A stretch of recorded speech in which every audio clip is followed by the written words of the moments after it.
egaa foomanaan qabu keessummaan natti dhufaa jira akkam godhaa maal dalagu akkamitti ittoo bareeda dalagaa maashaallah tabaarakallah haala salphaa ta'een mana keenya keessatti keessummaa kamuufuu yoo qopheessitan kan nama saalfachiisne dalagna.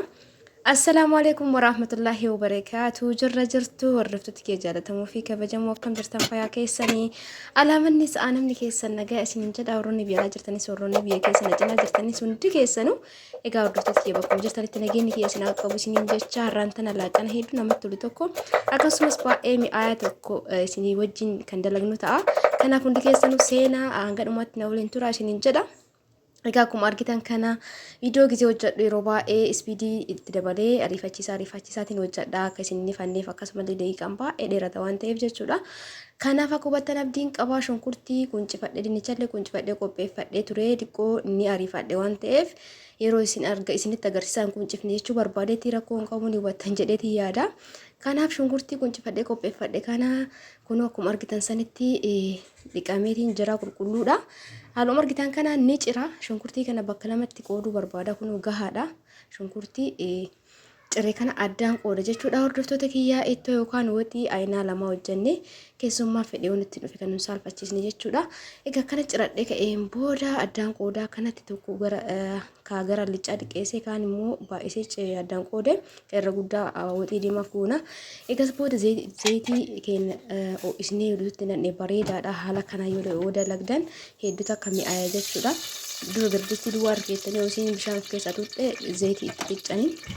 Egaa akkuma argaa jirtan kan namoonni egaa hundi keessanii jechuudha birdistiin xuriiti akka akkasii isinitti fakkaanne kan waaqaan isinitti agarsiise waan duwwaa irra kaa'eef akkas taate jechuudha. Itti aansee zayitii danfaa kanatti shunkurtii kiyya naqadhaa akkuma argaa jirtan kanatti irra baay'ee asitti naqaa waxii diimaaf akka ta'u jechuudha. Zayitiin danfeetiin jira. Birdistiin garaagarummaa qabdi. Birdistiin xixiqqoo isii yabbunatti fakkaate xixiqqoo tuni kaanirra hin danfine jechuudha zayitiin isaa akkuma argaa jirtan kana waliin geenna. Ittoo hedduutu akka bareedaa ta'e haaluma salphaa ta'een mana keenya keessatti dalagnee keessummaan fedhee walitti dhufee dirqama foon dalaguun nurraa hin eegamu isiniin jedha. Waanuma mana keenya keessa jiru karaalee garaagaraatiin dalagnee haala bareedaa ta'een namaaf dhiyeessuu dandeenya hordoftoota kiyyaa. Kanaaf dirqama yeroo namni isinitti dhufee hin cinqamina maal hojjedhaa waxii foonii hojjetuu qabdatanii hin cinqamina waan mana keessa jiru karaa garaagaraatiin haala salphaa ta'een ittoo lama sadii afur illee ta'uu danda'a haaluma salphaa waan xiqqoo fayyadamnee dalagnee kan hedduu nama hawwatuu fi hedduu mi'aawu tokko dalagachuu dandeenya jechuudha. Akkan isiniin jedha hordoftoota kiyyaa akkuma argaa jirtan kana timaatima kanarra ni quunjisaa hin faqaffanne maaliifi waxii dinnichaa diimaatii fi hallichaa hojjetuudha. Kanaafuu bakkuma tokkotti rakkoon qabu jechuudha. Yeroo takka faqafattanii dalaguu dandeettanii yeroo takka kana quncee isaa irraa quncistanii cicciruudhaan suugoo wajjin bilchaata waan ta'eef ni bututa. Garuu quncee hojjetti godhan dafee qunceen isaa kun hin bilchaatu saniif irraa quncise isallee bakka lamatti akkana qoodee jira hordoftoota kiyyaa. Egaa amma biradistii keenya dura irra kaa'annee turre akkuma dura argaa turtan sanitti ammaan tan egaa suugoon keenya yookaan shunkurtiin teenaaf zayitiin teen walitti bilchaatutti jirti. Egaa viidiyoo kana keessatti jalqaba irratti dingoonee qullubbii adii yeroo amma kun egaa shunkurtiin bilchaateen boodallee itti godhatu dandeenya.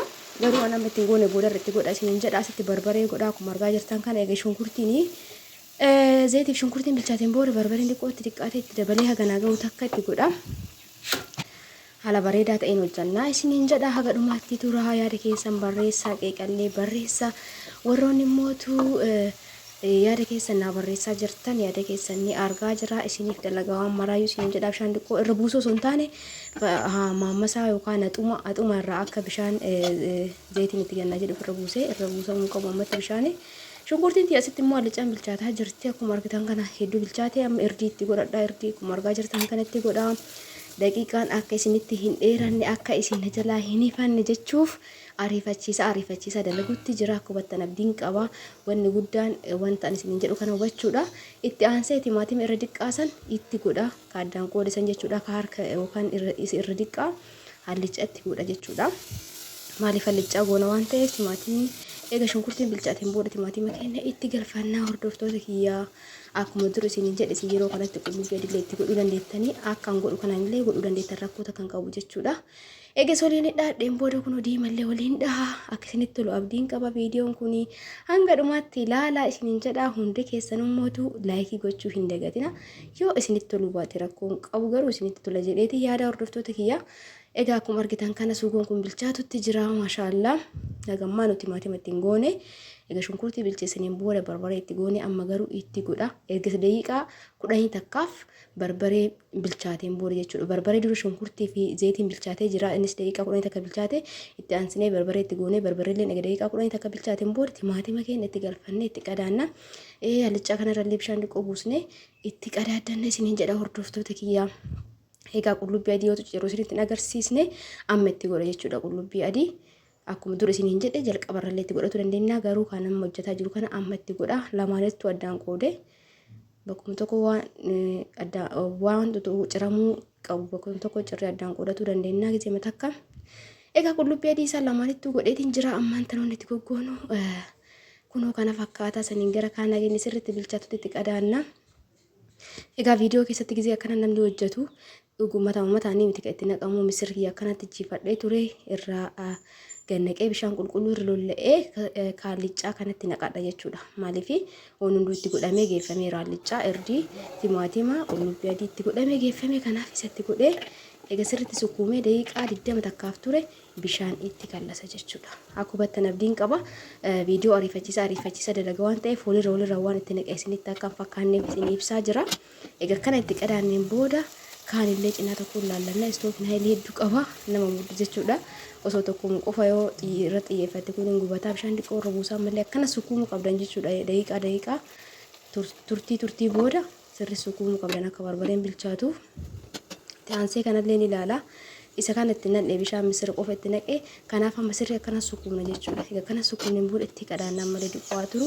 Itti aansee diimaa kanallee irraa bannee sukkuumnaa kana sirritti qulleetiin akkasitti bilchaate jechuudha. Yookaan barbareen nama gubaa ni beektanii hundi keessanuyyuu. Egaa kana bilchaatee jedheen booda dinnichaa keenya qulqulleessee lafa kaa'ee jira itti naqadha.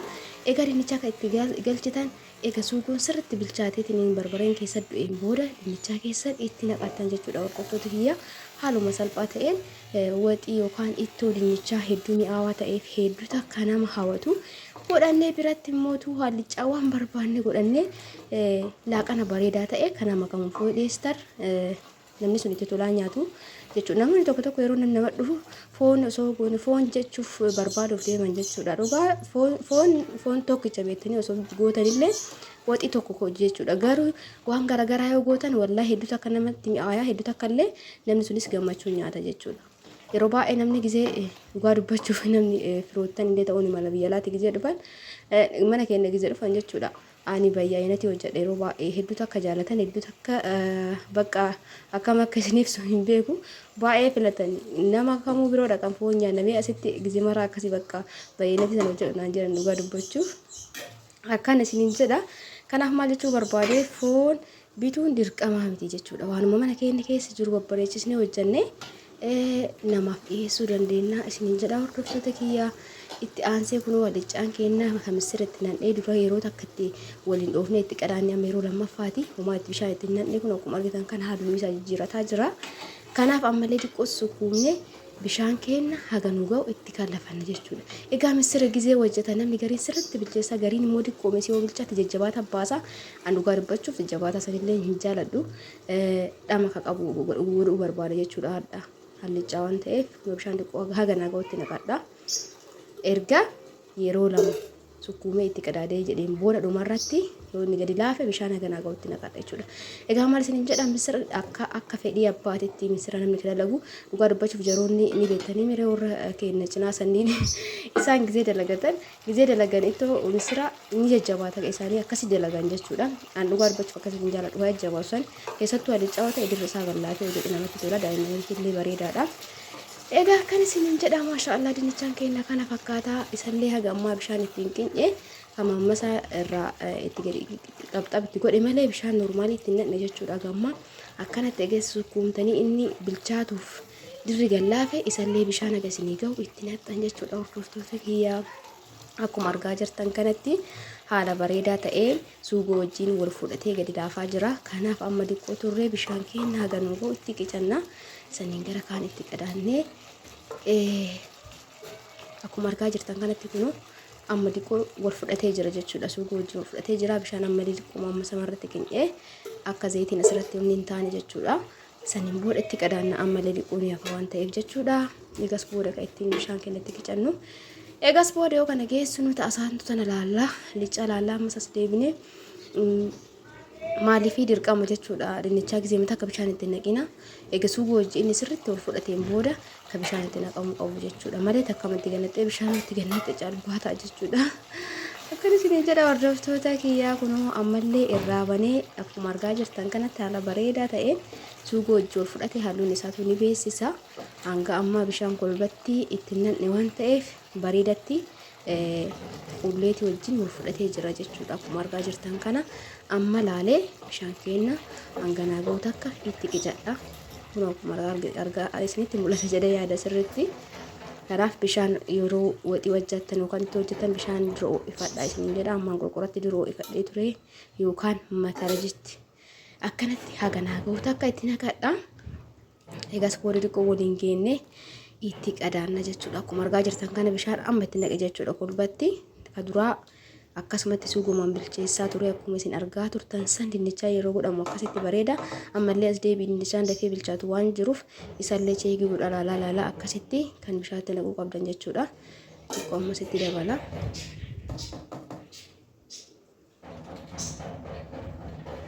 Egas booda itti qadaadannee ammallee kaasaanu kana yookaan alichaan tinila kun haala bareedaa ta'een gahaa jira. Egaa alichaa kanatti an diqqeessee wanni itti godhuu barbaada diqqoo jechuudha.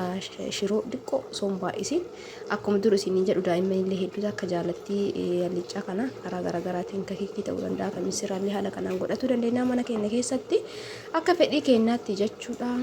Animmaan tana kanatti diqqishuu isi harcee shiroo dabala jechuudha. Osoo hin guddatiin diqqoo keessatti dabala akka bishaan hin taaneef yookaan immoo akka ani isuma kanallee osoo bishaan guddisee itti naqin akkasitti dalaguu ni danda'a. Garuu karaa kanaan barbaadee suuqitti itti godhamu.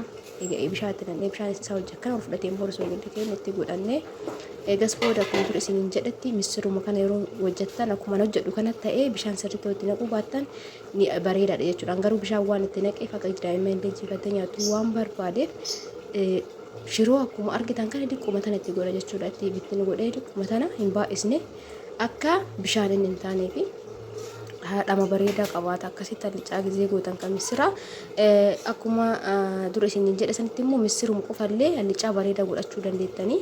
Angaruu karaa kanaan baay'ee jaaladha yookaan immoo daa'imman illee hedduu akka jaalatti waan ta'eef shiroo diqqootti dabalee akka misira sirriitti shiroo ta'u osoo ijoolleen dha'ee kana gubbara akkuma argaa jirtan kana shiroo itti godhe san wanni jechuuf yaala waliin ga'uuf yaala shiroo misiruma ijoolleen dha'ee misirri sirriitti wanni ta'a jechuudha. Bilchaatee keessa dabara. Egaa dhumarra diqqoo akkanatti waliin gahaa shiroon guddaa waan hin ta'iniif wata akka inni ta'u hin gwaagolu yookaan kuffallee hin godhatu haaluma salphaa ta'een akkanatti suuta gubbarratti ilaallee waliin gahanna jechuudha. Akkanatti yeroo godhu alichaan baay'ee takka mi'aaya hedduu takkallee namatti tola jechuudha. Tariitii immoo misira qofas bakkuma shiroo itti godhe kana irra dabarsitanii hojjetuu dandeetta jechuudha. Shiroo osoo ittiin godhanii garuu bishaan dura shiroo itti godhe jedhee waan jabaa itti naqee fi egaa haala kanaan egaa godhadhee ka'een booda itti godhee ka'een booda irraa xaragee itti qadaada. Suuqiddas itti goonee jirra. Ammaan tana waan diqqoo takka tunuu hafa turtii diqqoon booda immoo imamii qabnu itti godhannee jala dhaabsine jechuudha. Qimamii qabate rakkoo takka hin qabu yeroo takka qimamii illee hin jiraatin gahaadha jechuudha. Nagammaa itti goonee gas dinichaan keenya haala bareedaa ta'een kunoo bilchaatutti jira. Akkuma argaa jirtan kana haala bareedaa ta'een hedduu namatti tola. Egaa hordoftoota kiyyaa warroonni hanga ammaa chaanaala kiyyaaf haarawwataa ta'ee yoo jiraattan subscribe gochuudhaan maatii siimboo ta'a akkasumas viidiyoo bareedaa hanga isinii dhiisu daawwadhaa itti fayyadamaa isiniin jedha. Warroonni immoo jalqabarraa maatii kiyya taatanii jabaadhuna jechaa isin nageettan ulfaadhaa galatoomaa isiniin jedha. Amma akkuma argitan kana soogidda kiyya ganaa ga'utti godha. Xiqqoo isii ni hanqataa itti dabala diqqeessee tumaanii. Egaa soogidda namni hunduu tilmaamaan ni beekna jechuudha. Shamarran hundi keenyayyuu kanaaf xiqqoo waan hir'ateef itti dabalee waliin gayaa akkuma argaa jirtan kana egaa itti aansuun immoo warroonni fi viidiyoo kiyya ilaaltanii subscribe goone dhugaa dubbachuun parsantii 100 keessaa parsantiin 45 osoo subscribe godhin viidiyoo makiyya ilaalan jechuudha. Akkas jedheetiin inni parsantiin natti mul'isa YouTube'n kiyya. Kanaaf maal rakkoo qaba subscribe godhaa viidiyoon kiyya akka isin ga'u mootu mallattoo subscribe eega tuttaniin booda gad deebitanii mallattoo bilbilaa sayyoo tuttani waa sadii isinii barreessata tokkoffarra jirtu san ol ka jettu sanirra yoo kaayattan viidiyoo angadi isinii dhiisu sa'aatii mangadi isinii dhiisatti isin bira ga'e jechuudha. Kanaaf viidiyoo barumsa qaboo ta'e barumsa irraa fudhattanii viidiyoo nama barsiisoo ta'e ittiin bohaartanii viidiyoo egaa hanga dhiisutti ilaaltan isinin jedha. Kanaaf subscribe gochuun dagatinaa. Kun halichaan keenya ga'eetiin jira amma akkuma argaa jirtan kana kun haala bareedaa ta'een hocaa jirti. Qimamii itti godha. Egaa akkuma argitan kana qimamii kana itti godheen booda waliin dhaheetumaan jala dhaamsa jechuudha. Ga'eetiin jira sirriitti garmalee bilchaateeyyuu beekaatumaan isinin jedheetiin jira. Akkuma abdiin qabaa ijoolleef waan ta'eef egaa kana godheen booda istoofii kiyya kunoo kana itti qadaadadheen booda ka isaa ga'eetiin jira. Istoofii jala dhaamsa jechuudha. Baqa kun ga'ee jira waan ta'eef istoofii jala dhaamsee qaaraa kiyya jiradheera. Qaaraa gizee jiru sinitti agarsiisnee rakkoo hin qabu jedheetiin yaada. Qaaraa kana itti godhadhaa haaluma gurguddaa ta'een beekaatumaan ciree qaaraa diqqeessee hoo ciree mootu ijoollee guba waan ta'eef haaluma kanaan foolimaaf jechuudha isinitti mul'ata jedhee yaada. Istoofiin isaa jala dhaameetiin jira. Hallichaa kun eega akkanatti waliin ga'een booda wanna hallichaa geessineetiin jirra.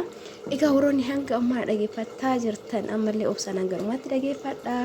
Laaqanallee nyaattanii baatanii asii warri hanga ammaan tanaa dhageeffattaa jirtan hanga dhumaatti tura. Dhumarratti yoo baatan laayikii godhaa dhageessan barreessaa bayaa isiniin jedha. Hordoftoota kiyyaa akkuma argaa jirtan kana kunoo maashaallah dinnichaan keenya bilchaatee jira. Akkuma argaa jirtan kana manii beeksisaa iyyuu akka isinitti tolu abdiin qabaa. Yoo isinitti tole laayikii naa mirkaneessa isiniin jedha. Warroonni mootu viidiyoo garagaraa nagaafataa jirtan suutuma suuta isinii hojjedha inshaallah. Isinii chaanaalli kun chaanaala keessanii kanaaf subscribe gochuudhaan hordofaa isiniin jedha. Diqqoon yaafaa akkuma argaa jirtan san cabsuuf yaalee hin cabne diqqoon yaafa jechuudha. Kanaaf ammallee itti qadaanna jechuudha. Akkuma argaa jirtan sanitti diqqoo isin yaafa bilchaataa jira garuu diqqoo gizee jala dhaamsan hin geenne. Kanaaf isallee qimamii itti godhadhee akkuma argaa jirtan kanatti waliin gahee diqqoo isii daqiiqaa 5 takkaaf irra tursiisne jechuudha. Qimamii itti gooneen booda qimamii gizee godha itti gootan ka ittoo kamirrattuu yoo irraa baasuuf daqiiqaan 5 isin hafu osoo itti godhattanii bareedaadha isiniin jedha. Hordoftoota kiyyaa egaa qimamii itti godhee akkanatti waliin gaheen booda itti qadaadadhee yoo diqqaate daqiiqaa 5 kun amma bilchaateetiin jira. Akkuma argaa jirtan kana cabee jira. Kanaaf qimamiin sun akka itti ba'u daqiiqaa 5 takka tursiisne jala dhaamsina.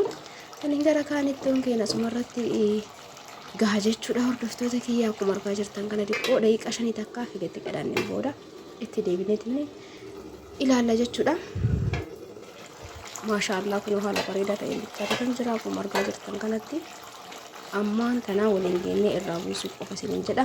Egaa warroonni mootu gaafii garagara na gaafattan biddeena tolchinitti agarsiisu jettan dhugaa dubbachuun biddeena yeroo tokko hojjedheetiin jira. Yeroo itti aanu yoo barbaadan akka isin hojjedhu koomentii barreessaa isiniin jedha. Akkasumas viidiyoo maal akka isin hojjedhu barbaadan kanatti aansee egaa ilaalee isiniif hojjedha jechuudha. Koomentii barreessuun dagatinaa. Qeeqa keessanillee viidiyoo kana jalatti ilaalcha keessan yaadallee ta'e ilaalchallee viidiyoo hanga dhumaa ilaaltanii dhiyeessitanii booda waan viidiyoo san keessatti argitan yookaan hanqinni yoo jiraate dhumarratti barreessuun dagatinaa isiniin jedha.